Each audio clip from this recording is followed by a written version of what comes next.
energy problems that we have today. The three biggest energy problems today are energy security, do we have enough? Energy independence, where does it come from? And climate change, are we going to ruin the environment for our grandchildren? And if you think about nuclear energy, it actually answers all those questions. In fact, if a country builds a nuclear power plant, they have enough, it's in their own country, and it's not emitting carbon.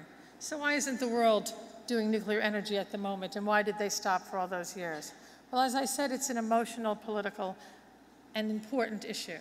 Now, renewables, which is what most of this panel is going to talk about, as I said, are very worthy.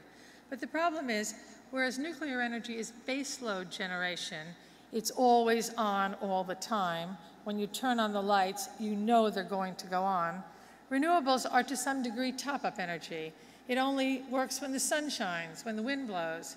Now here, the sun shines all the time, which is clearly why renewables ought to be thought about very hard. But they are expensive, and they aren't proven yet. And there are big problems with storage and with transport. So we have to go back to thinking nuclear should be part of the mix. And coming back to the previous panel, if you drive markets, then you drive the innovation and you drive the creation of these sorts of job opportunities. And what will it take? It will take some way of pricing carbon, whether that be through taxes or through an emissions trading, so-called cap and trade scheme. It will take funding, particularly for early stage technologies and in R&D. And it will take regulation. And it needs some mixture of all of those to get the mixture of the transition right.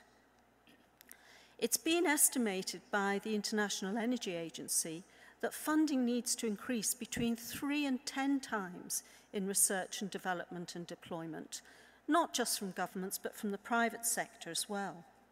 And the private sector will make a contribution and indeed will probably produce the bulk of the investment. But to do so, it needs that right context, that right framework.